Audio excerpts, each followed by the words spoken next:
All right, Larry Krueger here from the Pig and a Pickle Krug Show with a little 49er video. The 3 reasons the 49ers will beat the Rams in week 2.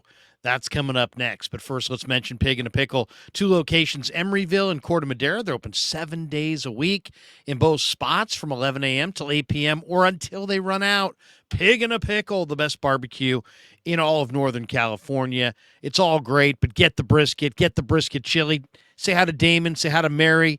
Tell them the Krug sent you. All right, let's talk a little bit about the Niners and the Rams. Really good week 2 matchup at SoFi down in Southern California, and the Rams are coming off of a nice beating of the Seahawks. I mean, they beat them down in week 1, 30-13, and they did it in Seattle, and they did it without Cooper Kupp. So part of the reason I think is people are so excited about the Rams is just because they got off to a hot start, but they do own Seattle. They're 9-4 in their last 13 against the Seahawks. And if you go back and watch that film, and I did, Matthew Stafford was really good on third down. He threw for 334 yards, 58th 300-yard passing day of his career. And the Rams were big on third down. They put the ball in his hands, and he converted. They were 11 of 17 on third downs. Seattle in this game also lost both their offensive tackles in the third quarter. Charles Cross went out with a turf toe. Abraham Lucas went out with a knee injury, and that had a lot to do with the Rams dominating the second half. How about this? Rams second half drives against Seattle in week 1. Touchdown, field goal, touchdown, field goal, field goal. So, yeah, they've got the Rams. Seattle had 12 yards of offense in the second half. 12 at home. So, Rams had 27 first downs. They played ball control. They out-yardaged Seattle 426 to 180. LA's got a rebuilt offensive line. They got an offensive line named Steve Avila, who plays left guard at a TCU, who's just a monster. And the Rams found a way to possess the ball in this game against Seattle for 39 minutes. And McVay has said it all summer. He wants to be a more physical football team this year. Now, they don't have much of a run game. They've got Akers and they've got Kyren Williams, and they ran for 92 yards against Seattle. But, man, they committed to the run. I mean, it was 40 runs for 92 yards. They did not run it that effectively. Only 2.3 per carry. But it helped keep Seattle's offense on the sideline. Seattle only had 46 offensive plays. That's a good 20 plays fewer than a normal NFL game. So the Rams did just enough on first and second down to get into third and manageables, and then they converted 11 of 17. So, give McVay credit. Good coaches figure out how to do it. And he's got some new players here. They got a rookie outside rusher named Byron Young out of Tennessee. He had 2 hits on the quarterback. Avila played good at left guard. He's their new addition there. You remember the name Ahkello Witherspoon? He's now the Rams' number 1 corner, but he did get hurt in the fourth quarter of week 1. So I don't know his status for week 2. But it was 2 receivers that really stepped up for the Rams. It was Puka Nacua. What'd you say to me? I called you Puka Nacua. He's a 6'2", 205-pound wide receiver who runs really good routes, thick, strong, really strong legs, not afraid. They targeted him 15 times in week 1. He caught 10 balls for 119 yards. He knows how to catch in a crowd, great ball skills. He's not afraid. So there you go. He's has to be dealt with, and then Tutu Atwell is right and is healthy and is rolling. If you don't know Tutu Atwell, he's a burner. He was a quarterback in high school at Miami. Then he went to Louisville. His father was a star wide receiver at the University of Minnesota, and he is just a burner. He had 119 yards on 6 receptions against Seattle. He's 5'9", 165. He's just super thin, super skinny slot receiver with ridiculous home run speed. I mean, they listed at 4.39. He might as well run 4.29. I mean, seriously. I mean, if you watch him, he is so field fast. It's unbelievable. So, the Niners have their work cut out for them here. There's no question about it. Now, let's talk a little bit. There's an injury factor here. The Niners put Samuel Womack on IR with an MCL injury, so he's out 6 to 8 weeks. So probably Quantrez Knight will get picked off the practice squad and put on the active roster.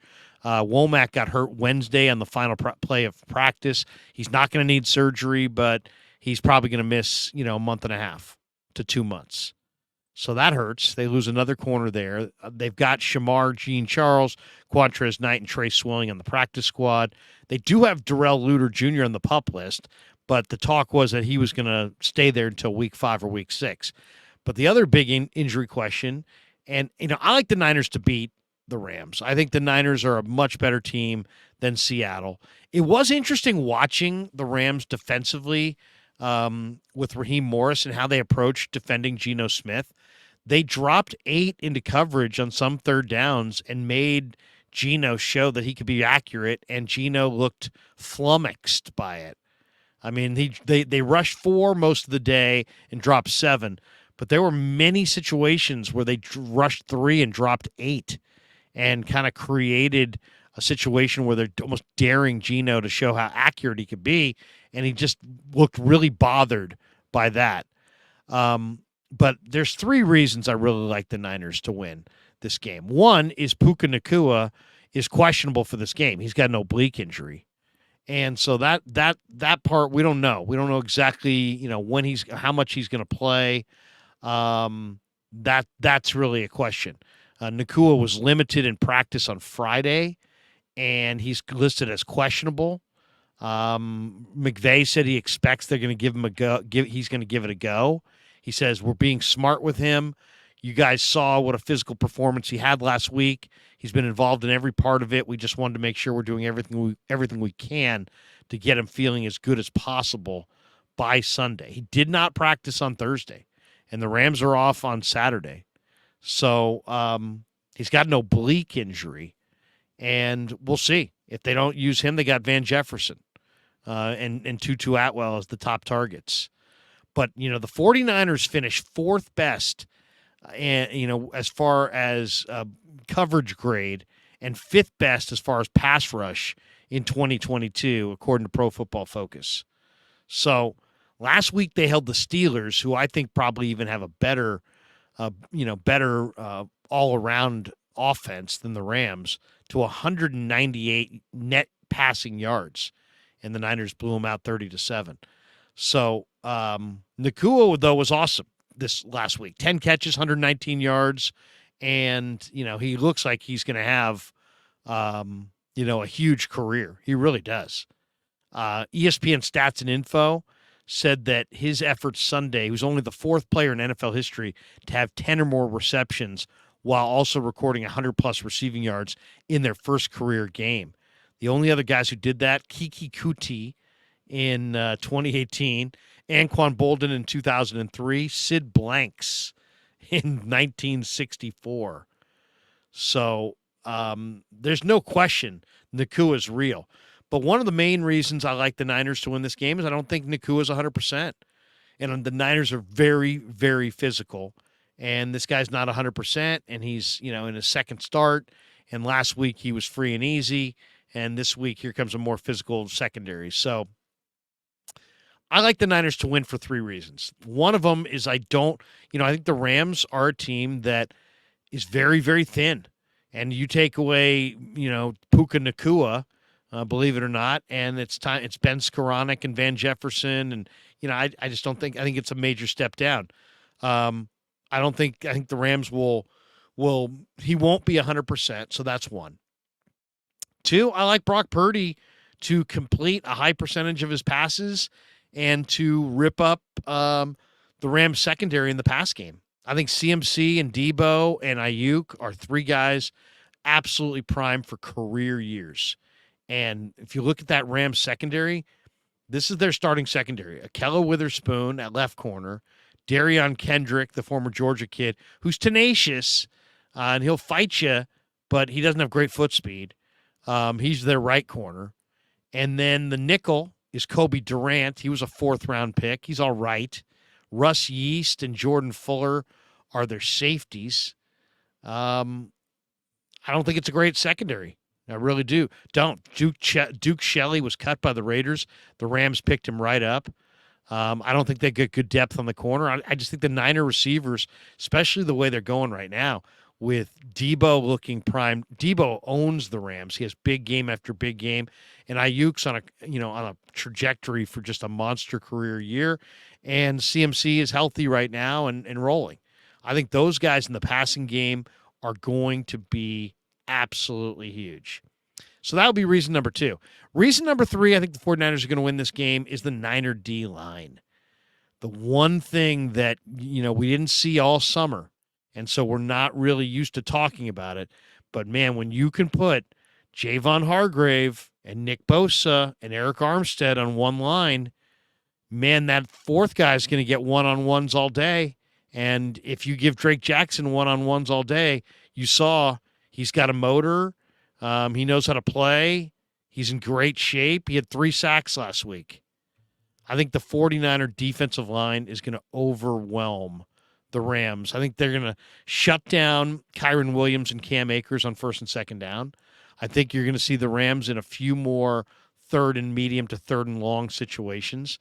And I think Stafford is not going to be able to, without Nacua being 100%, I don't think he's going to be able to pick apart the Niners on third down. I think they're going to get to him.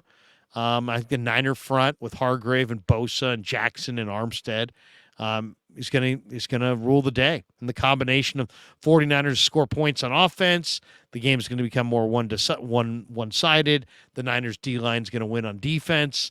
The game will become more one-sided there. And I even think Jake Moody has a big day. I think I could see Moody having a big day in Los Angeles. So, but to me, the 3 reasons are Puka's not 100%, and they're leaning on him dramatically. Definitely Ayuk, CMC, and Debo as a triumvirate look like they're just primed for monster numbers each and every week, and that includes this week. And then the first team Niner D-line can get it done with their front 4, and that means that Greenlaw and Warner are just free to run and hit, and the Niners have enough talent in the secondary even without Womack. I think it's going to be a one-sided 49er win. So I'll take 31. I'll go 31-17. 31-17. That might be even a little high for the Rams, but I'll say 31-17. Niners get it done at SoFi. All right, thanks to Pig and a Pickle for being the title sponsor of the Krug Show. Check them out in Corte Madera or in Emeryville. And thanks to all you guys for supporting the Krug Show on YouTube.